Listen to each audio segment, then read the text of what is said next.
Hi. Hi. Welcome. We are on the air. I actually hit the right button. So far, so good. I'm Cyndi Edwards. And I'm Michelle Phillips. Welcome to Breaking the Rules. Someday it will just be called BTR. That's when we're right. really popular. And people are asking me, what is Breaking the Rules all about? And I really feel, you and I have talked about this, that I think as a society, we put so many rules on ourselves that it really holds us back from being happy. And so this show is about getting rid of those things that hold us back from being happy. And just like you said, we've said over and over again, this is a no judgment zone and a place where we can just let it fly and talk about anything. And so our first topic, I think, is really exciting. I figured we'd just go for it right out of the gate. We're going to talk about sex today. And when I mentioned this to men and women, they said, oh, I'm definitely tuning in for this. So I think this might be a good topic. I agree. I have a lot of friends that this is the topic of conversation when we're together at parties or dinner parties. And so, it always seems to circle back to that for some reason, more so now than ever. And I've joked about my mom not watching this. If you are out there, mommy, I'm sorry about what you're about to hear, but I warned you not to tune in. That's right. Well, I said the same about my mom, but again, this is healthy. We got to talk about it. We're adults. We shouldn't feel funny about this. And don't we all want like a good sex, relationship with our partners and, more intimacy, more connection? I just think that you can never have enough of it. I agree. And life is short. So why not have the best sex you can possibly have, right? Exactly. And there's a lot of sadness in the world right now. No. At least something we can all work on is having a better sex life. That's right. Right? That's good. Okay. Starting today, we're going to work on it. Yeah. Well, thank goodness we have an expert to help us. Her name is Sue McGarvie. She is a clinical sex and relationship counselor. Here she is. Hey. Hi, Sue. Hi. Welcome. So, Sue, there's no taboo topic, right? No, bring it on. I would love to have something I haven't heard in a while, or I don't get stumped, but that would be thrilling, just thrilling, right? It's you can't offend me. That is impossible. But so if there's something you want to talk about, let's talk about it. Whew. Okay. Yeah. Well, let's get right to it. A lot of women in particular say that their sex drive is going down and they can't explain it. So obviously libido changes over time, and say you still love your partner very much and you still think they're sexy, but your desire is going down the tubes. Do you hear this a lot, Sue? And what can you do to fix that? All day, every day. Low libido is by far the number one thing I talk to with women, right? So Oprah did a study and she thought that it was, 32% of the North American population had diminished libido. And I think that's pretty close to dead on, right? I think women fall into one of four categories. 25% don't like sex at all for a variety of reasons. 25% could take it or leave it a couple of times a month. 25% would like it what I would consider a normal amount, 1, 2, 3 times a week. And 25% are like most men would like it every day. However, there's a whole group of women that used to remember their horny selves before, and their husbands certainly remember the horny girl they used to be, and it has gone. And it's not that they don't think their husband is cute or attractive, and it's not that they can't appreciate guys in bike shorts and go, yeah, I appreciate it, but there's no hunger for sex. And that happens, and it changes at different stages. Certainly, libido is never improved at menopause, never. And there's some, in perimenopause, and what a lot of women don't get is it starts at 40 when your testosterone dips, and at 45, your master hormone progesterone goes, and by 50, when menopause hits, it's all hell breaks loose, and you're thinking, I would much rather have a hot bath and a piece of chocolate than get naked with my husband. So yeah, that happens. So how do you get that hunger back? Well, there's a few things to do. First is figuring out what's going on. Is it physical? Is it hormonal? What happens is the minute you stress out female mammals, any kind of mammal, is they stop going into heat. Hunters get this immediately. Too many deer and there's no babies because they're stressed. And the minute you stress women out at a cellular level, they're working too hard, their cortisol levels are too high, they are, they're inflamed because they're eating a lot of gluten or whatever is going on for them. The first thing that happens is your sex hormones drop, right? It's a teeter-totter. So understanding that, I do some simple stuff for people. I say, have a look. All of my lesbians who have lesbian bed death, I give something called DHEA, which in the US you can get over the counter, and in Canada you can get by mail order or prescription.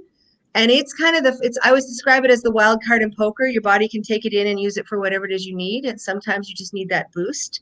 Other times, DHEA. Is it a hormone? It's one of the 4 minor hormones. Yeah. Okay. But you can get it over the counter. So I say it's a good first step just to see.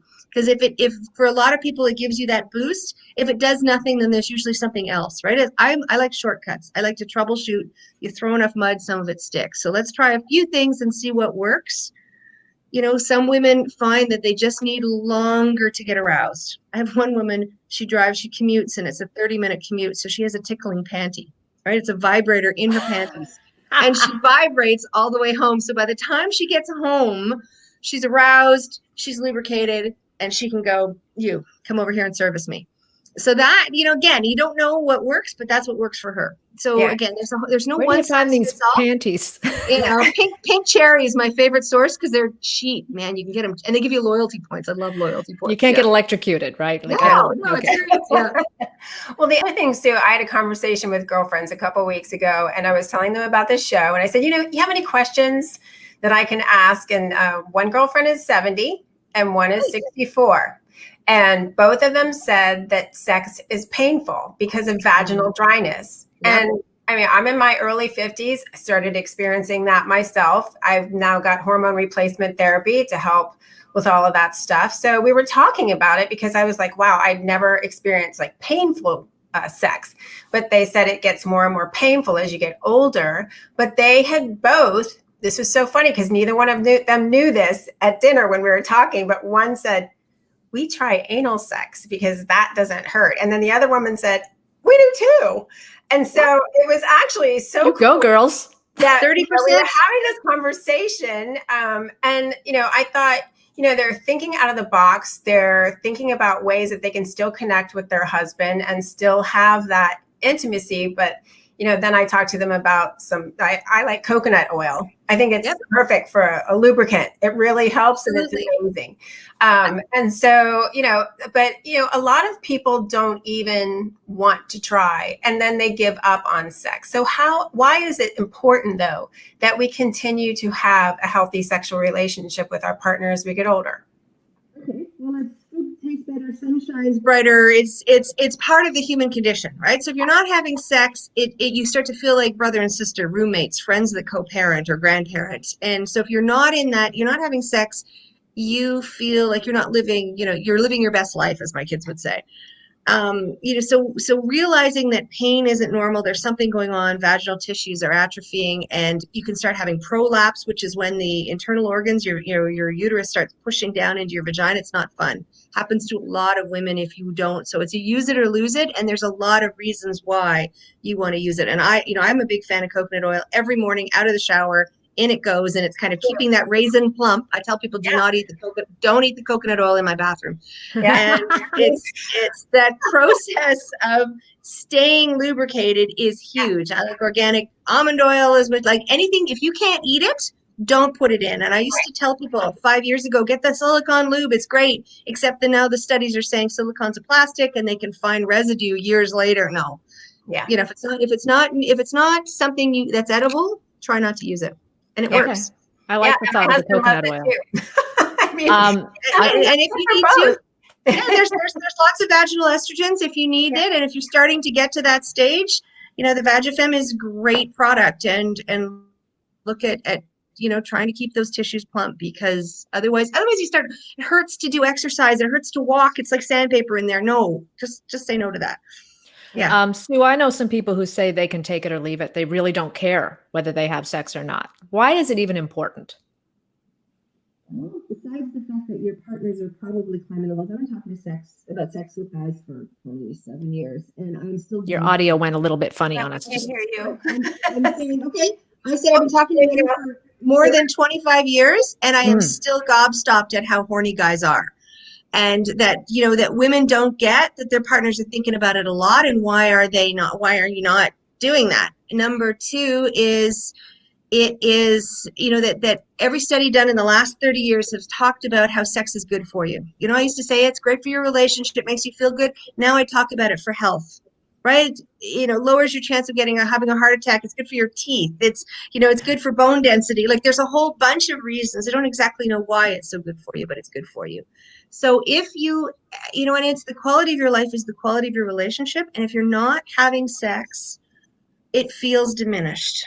So I'm a sex therapist. I come from that point of view, but I can give you all the arguments as to why. And your partner is saying, yeah, I'd really like to stay there. And if your sex drive has dropped, figure out why. Sometimes it's you're stressed. Sometimes it's your hormones. Sometimes it's your relationship. Sometimes you're this tormented Catholic girl and some of those messaging still lingers. It's figuring out what you need and moving through that. Yeah, because for women, we get turned on, emotionally. I always say, it's between the ears for ladies and between the legs for guys. Mm-hmm. We want to feel connected. And that's a lot of times that's what really turns us on. And so what are suggestions for couples to get, reignite that flame again? Well, I always get frustrated when I hear doctors say, "Oh, you should just light a candle," or I'm like, "No, come on, we need to have a more breadth Have a of date things." night. Yeah, Well, exactly. I spend a lot of time talking about date nights. I always have sex around Monday Night Football, right? And, I always don't call me at halftime, because I actually schedule it, because anything important in my life is in my calendar. And if and it doesn't have to be sex, but it does have to be sexy, right? If you put adults alone together, oftentimes they'll end up horizontal. But you need to have time where you're actually, doing that, having time together. And I think that's important. I think I have the first and the third Monday of the month. My partner's got the second and the fourth, meaning I initiate. I'm choosing the, whipped cream, the pom-poms, the, whatever toys I have. What are we doing? And I think that's important. I think it's a mindful thing. I think if you let it go, sex is, that need to be elusive. And if you are not doing new things to keep it hot, it's one of the hardest things to do, to keep it hot, spicy, and connected more than 5 years into a relationship. And what if you don't have a partner? Is it important that you do that at yeah, least for yourself? I'm a vibrator fairy. Everybody for birthdays gets toys. I think, thank God I live in the technological age. Jeepers. So no, I think it's important, right? If you can't play with your own equipment, it's hard to play with somebody else's or tell them what you want. I also think that, that there are partners out there, right? It's what's come out of both the pandemic and sort of modern culture, the fact that you're hearing about it so much, is that it doesn't have to be the same models. I have, Audrey Hepburn said men should live close and visit often, and she said that. I have lots of women who are busy traveling and want to get serviced once a month. I know lots of women who just have a friend with benefits occasionally.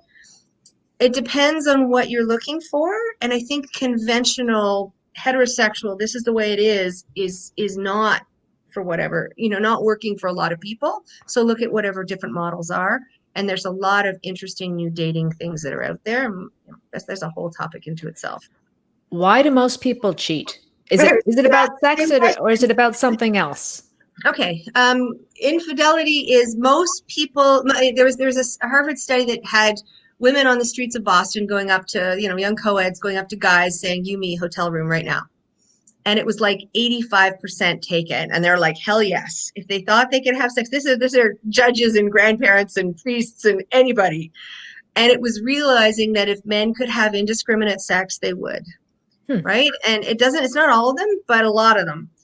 And and women like sex, women like different sex, but usually, and here's my thoughts on it, is that 85% of people, if they're in a relationship that isn't working for them for a variety of reasons, and I tell people, I'm in the needs business.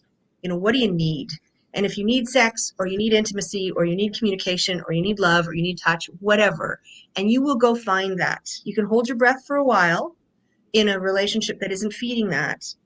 And relationships can't meet all of your needs. That's why you have girlfriends, and you go out with your mom for dinner, and you do things that your partner doesn't like. But if your core needs are not getting met, you will go find them. And that's what infidelity is.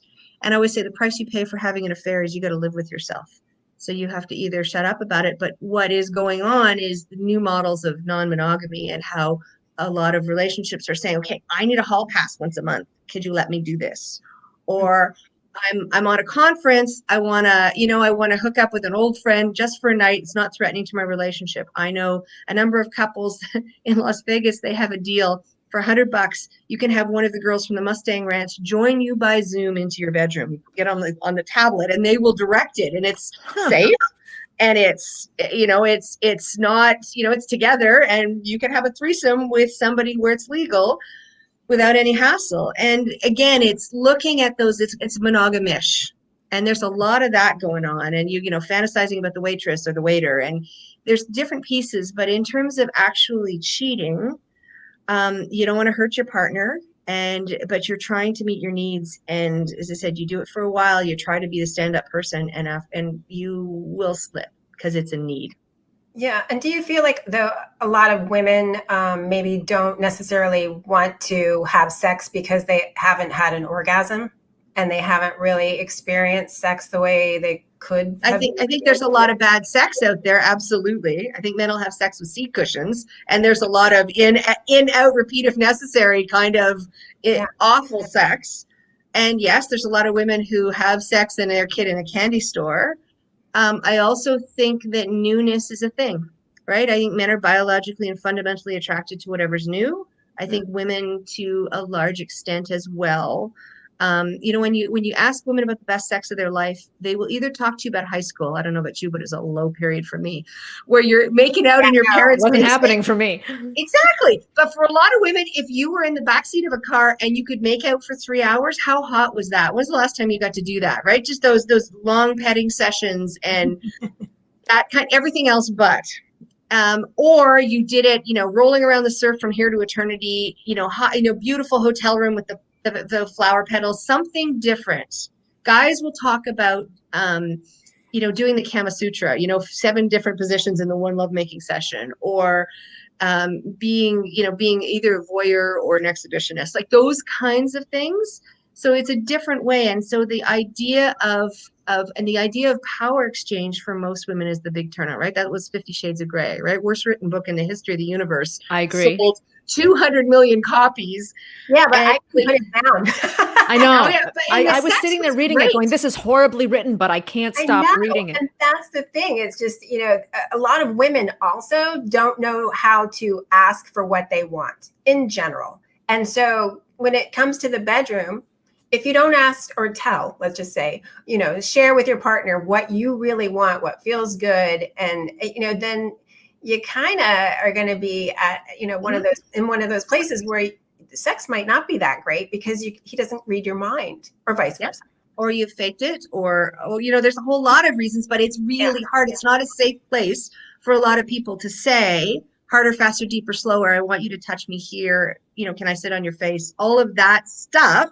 Mm-hmm. And they aren't feeling safe enough to do that. So sometimes, pool boy is easier to do because you don't have to worry about that. And sometimes it's about getting your needs met and you have amazing orgasms.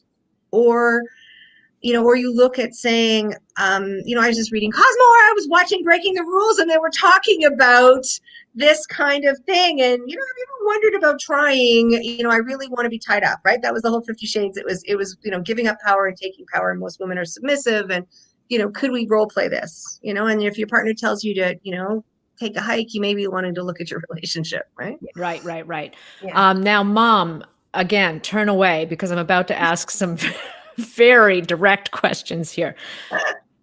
How many women, on average, orgasm during sex without any extra stimuli? 20 to 30%. Because I think it's low. No, they say it's 30% across the board. I would say between 25. Oh, we can't hear you. We need to hear. We need to get the answer. 25% is the stats. So 25% straight sex orgasm. And most of the time it's on top because you can control the depth of the penetration and you can rub against their pubic bone and it works. Or they're able to have enough movement. It depends on the fit. And if you can get enough clitoral stimulation, right? Because clit, penis, same tissue, exact same nerve endings. All the nerve endings are in, this little wishbone in the clitoris. Vagina testicles. I always say that intercourse for most women feels like playing with your testicles. It feels nice, but you're not going to climax unless you're, 14 from somebody playing with your testicles. And Right. G-spot, prostate, same exact cluster of nerve endings, same tissue. Because the reason men have nipples is women have nipples. We're not so biologically different. So when you do the anatomy, that's what happens. So vaginal stimulation, you going beige, I want to paint the ceiling beige. But if you add the clitoral stimulation, which is vibration, oral, manual, which is how most women climax, you're all set. G-spot you mentioned. Yep. And you know what? There's a lot of stuff on it right now. I remember getting in a fight with a doctor at a convention saying, she is a G-spot. I've seen a cadaver and there's no such thing. And I've taken it. And I said, well, it's a cluster of nerve endings, which look like threads. And if they're dried out, I said, I can produce a lake. Like I can produce, a half a liter of fluid, and I'm tempted to do that right here and shut you up. But it's and it's a mix of a little bit of urine for sure. But it's clear, it's clover smelling. It doesn't smell like urine. And you put it on a puppy pad. It's not, bright yellow the way it is, unless you're taking vitamins, and that's a whole other story. But you can see it as much clearer. It's made up, and you look at it under a microscope, and I have it. It's closer to prostate fluid. But there is some mixed with urine because it comes out of the urinary tract. So there's a lot of it's the way you're built. It's a cluster of nerve endings that would have been a remnant of a prostate. And if you're doing prostate stimulation with men, their eyes roll back in their head, and there's a whole stuff about prostate stimulation. That's a whole other class too. But it is the same as the male G-spot. So if you can get there, it feels different. It just feels different. It does not better. It's not worse. I can have a G-spot orgasm. I can have a clitoral orgasm. If you can get them both at the same time, which is an elusive thing, right? Tongue and, can everybody make a vagina? And we do the Chimera motion. Or at least at the same lovemaking session, you're singing, that's when the earth moves. So is that what squirting is? That's squirting? I always looked at when I've seen that on different platforms. I wondered if that was urine. Some women, maybe it is. As I said, it's I can go to the bathroom and pee, and you can hold a gun to my head and said, I need you to pee in a cup, and I can't produce any, and then I can produce half a cup of fluid. What is that?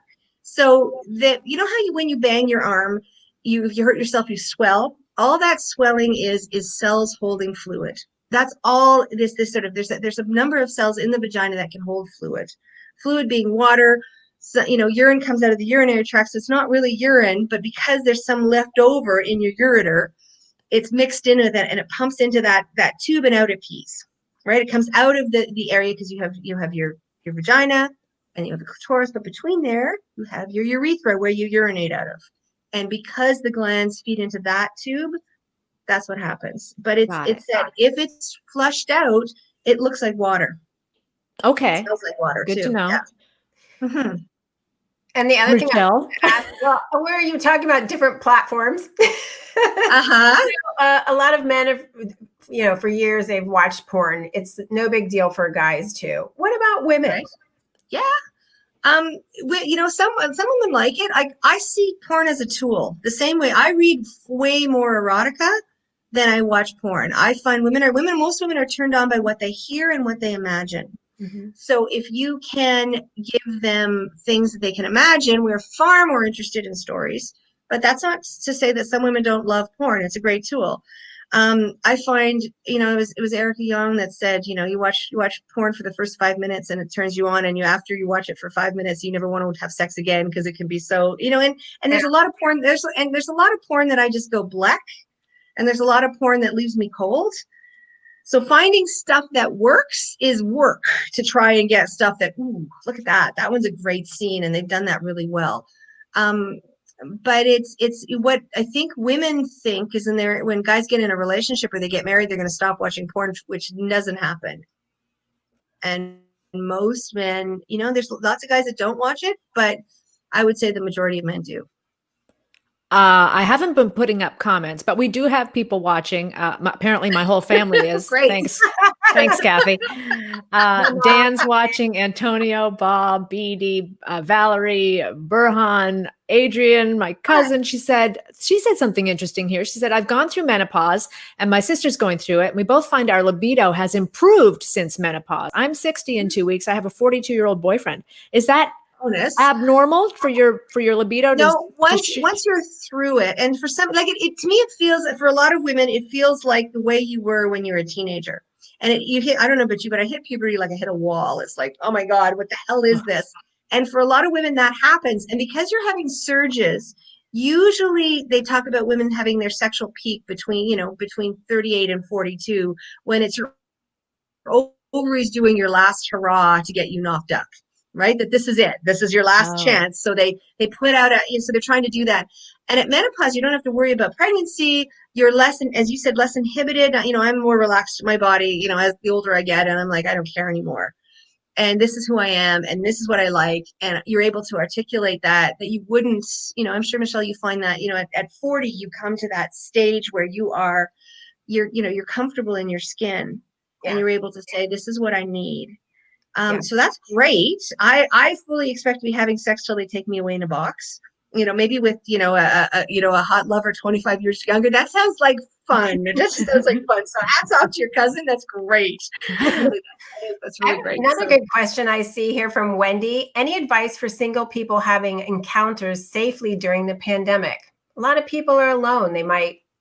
Great question. I'm actually just doing a blog on my Sex with Sue site about dating in 2020 and what's changed. And it has, like, the hookup sites are no longer, people used to say, I was on Hinge or I was on Tinder when it was good, and they're not there anymore because they're just straight hookups.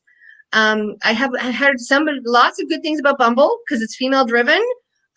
But I think that what happens is, if you're trying to do it safely, the pandemic is the same stuff as what was going on with STIs in the 80s, is that you've got to be mindful of it. I think you got to take a chance in terms of saying, look, we're going to go for a walk. We're going to be distant for a while till we get to know each other.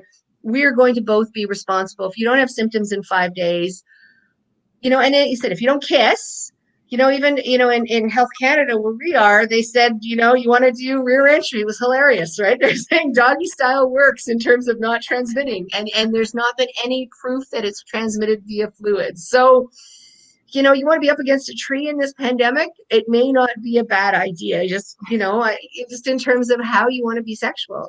What I do think is that people need to, the rules have gone, as you said, breaking the rules. Rules have gone out the window for dating in 2020. As I said, that's my blog today. I've been writing it about what's different and where the new sites and what's happening. And it's more about authenticity. It's, people are saying, I'm worried about my parents. I can't just bring somebody home. I don't care how cute you are. It's all of these pieces. And I think it's the 1950s dating, right? You're going to have to walk, you're going to have to court, you're going to have to articulate, you're going to have to talk, you're going to have to negotiate, you're going to have to be genuine. And it's not, for a while it's been, what the grass is greener, and you just get it's next and next and next. It's you at the Baskin, at least me at the Baskin Robbins ice cream thing, going, I want it all. So it's saying, no, I don't want it all. I want authentic, and I'm going to give them more of a chance than I would have because my options are limited. I think it's a fantastic time to date for people. I think you actually get real conversation. How long does sex on average last? If you're asking it clinically, intercourse is between 6.5 and 7 minutes from penetration to ejaculation. That's the clinical version. So that's, as I said, that's in, out, repeat if necessary. If you're putting it in, it's usually that. If you have a smart boy and he's starting at your toes and working your way up, it can last, but most people wrap it up within 30. I know that, you can see it, you can read stories and go, okay, we had sex all night. Right. I don't want that. I'd like to sleep personally. I had it, for 4 hours one time, and it's in the top 10 best sexual encounters I've ever had in my life. But I couldn't walk the next morning. I wasn't sitting straight, right? It just doesn't feel, and I'm a sex therapist, so it's like, this was bad. Yeah. Okay, we're almost out of time, but I've got a question from Robin. She says, "What if you lose your ovaries I due know, to I saw that surgery?" question. It's a good Oh, one. man. Yeah, it's hormones. Like sorry, my testosterone is right here. Like it looks like hand cream, you just rub it. I know, Michelle, you mentioned it. I'm a big proponent.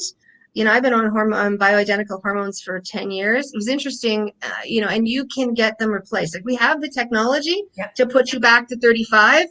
And yes, if your ovaries are gone, you need to replace them. And if the doctors are saying no, there's a whole WHI study, the Women's Health, like they're realizing that we need them. And if you can get them closest to, rules are don't use any more than you need, try and use the most natural form, test. Like there's some things you can do.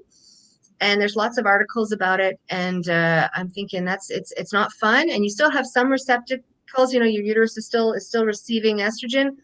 You got to play around, and there's no one size fits all. Yeah. And even men too, because my husband is on bioidentical hormones as well as me. And I mean, our sex life it's like gotten even better since. Absolutely. It's just fantastic. And it's so fun. I think that's why it's our dinner table conversation with friends. Because he shares openly about it. I share with the girls. How do you get this? And it's not they're bioidentical, and we're going to do a show on this bioidentical hormones actually fairly soon, because it's so important, because our hormones run our entire body. It's not just for sex, but it really does help improve your sex life as you get older. Full disclosure, Michelle and I are both on testosterone. We both get the pellets.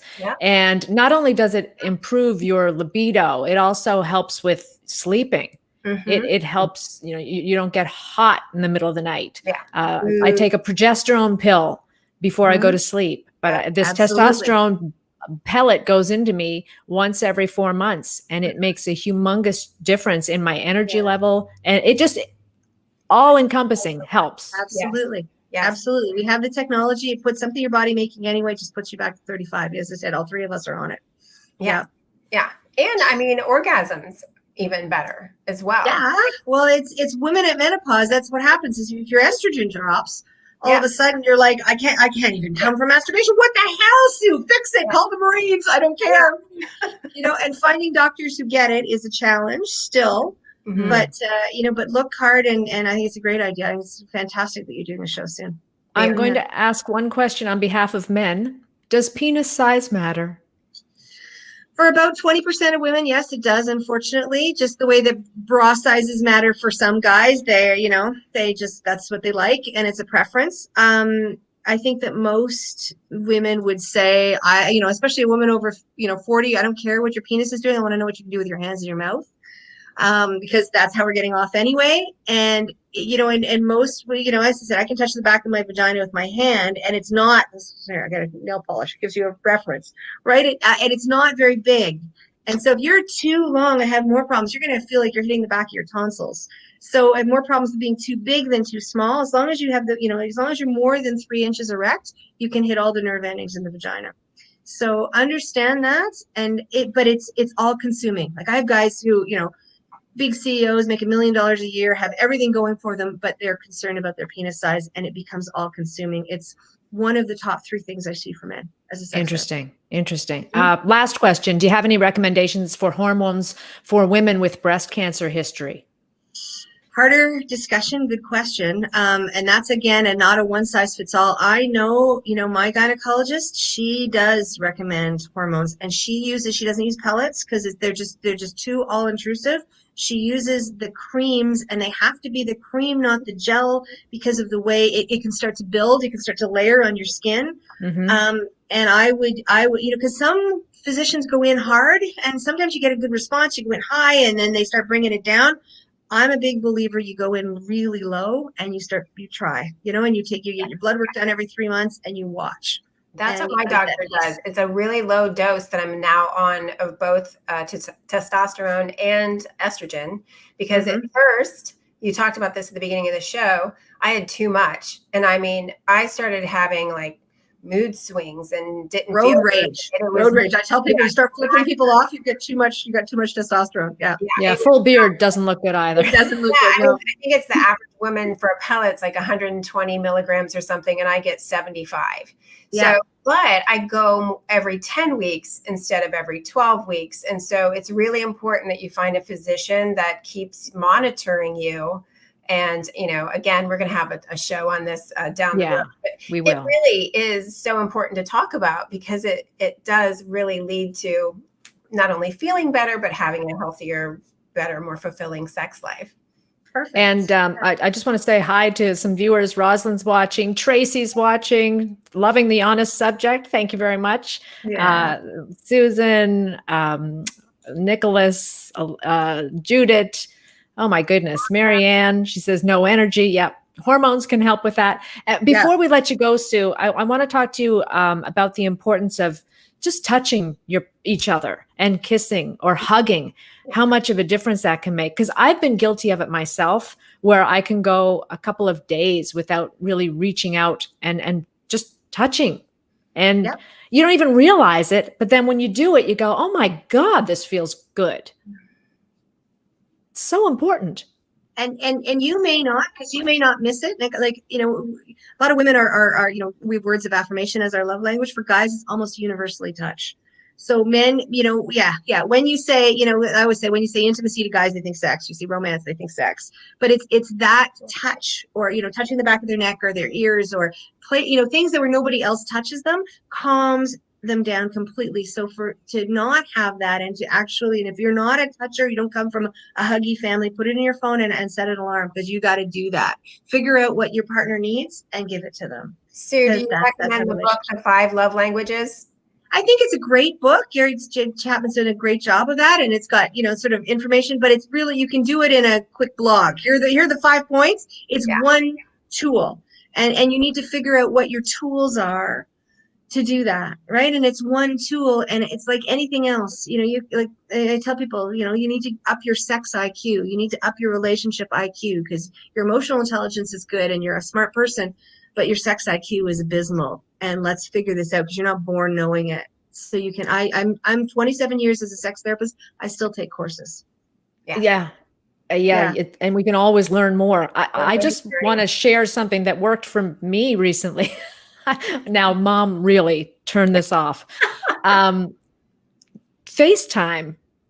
I have FaceTimed my husband from a different room and did some things that I wouldn't usually do on a phone call. And it really was an interesting form of foreplay. Yeah. And it really went in the right direction. It was let me just put that out there as a nugget to try. Yeah, but a lot of us really, we sometimes let go of being playful and flirty. That's so awesome. Yeah, it worked.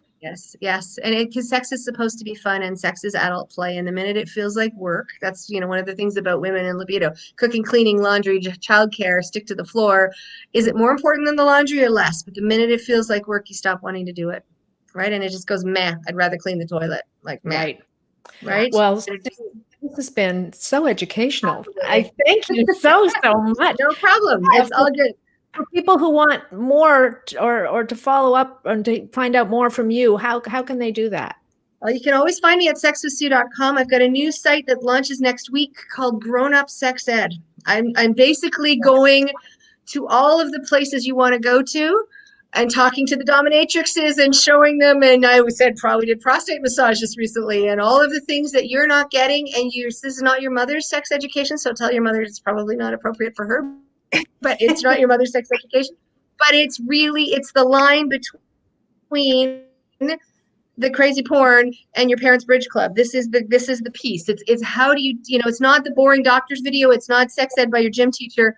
This is really fun, and all of the hot questions, only we take it further in the fact that I got a camera crew watching whatever else is going on. So it's that in-between piece. So Grown Up Sex Ed, Sex with Sue, send me an email. I'll happily answer it. Love it. So great. Sue, you were the best first guest we could have had. I've stopped sweating now. Breaking the rules. I think awesome. I think you guys are going to blow it up. I'm so happy for you. So congratulations on the launch of your new show. And, Thank smart you. women being entrepreneurial, hats off to you both. Thank you very much. Mwah. Big Thank kiss you. to you. Take care. Bye-bye. Bye-bye. Oh, Michelle. Okay, so we started our first show off with a bang. We sure did, and I hope that this was useful to a lot of people. We were getting some great comments. I'm sorry. Let me just go back to our comments and see what we've got lately. Lord Thunderin, LOL. Thanks for helping me raise my sex IQ, ladies. That was from last. So isn't that nice? Kimberly says, good job. Tracy says, looking forward to your next episode. Great job, ladies.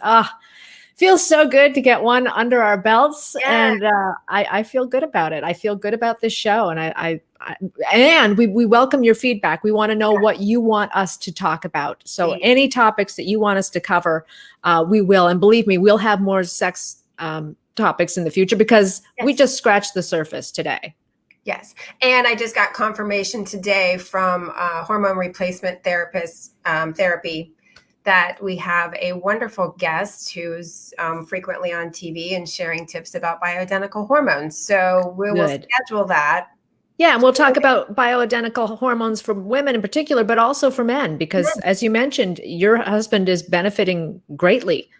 Yes, absolutely. He is, and it's not just sex like we were talking about. It's also, he sleeps better mental focus, more energy. And so, as we get older and that starts to decline, who doesn't want to feel like they did in their, 30s and 40s and not decline with their hormones? So exactly. If we can control it, then why not? Why not? Take control of our lives. Okay, I'm going to put this big full screen up now so people know how to find us. Social media, subscribe to our show so you don't miss an episode. Yes, please subscribe. Yes. And join us at Breaking the Rules Show on Facebook, because we'll be going live on Facebook as well as YouTube every week. Yeah, and the plan right now is every Wednesday at 4, we're going to have a live show. So yes, absolutely. And if it's not live, then it'll be taped. But the plan is to always be as live as possible. Yeah, it's more fun that way because we love the interaction. We want to hear from you guys. We love the questions. This was great having so many people respond and ask questions for Sue today. Yes, really yes. It's all about working together and getting your feedback, because we're here for you. That's our goal. And we're breaking the rules. You're interested in. We're breaking the rules. We're not breaking the law. We're just breaking the rules, the silly limitations we put on ourselves. So get rid of all that. Done with that. That is so passe. Done. Over. Done. And this show is done as well. Michelle, thank you. Thank you, honey. Love you. Love you too. And again, thanks to everybody who watched. We'll be back again next Wednesday at 4 o'clock. I'm going to hit end broadcast now. Okay. Bye. Peace out. Bye.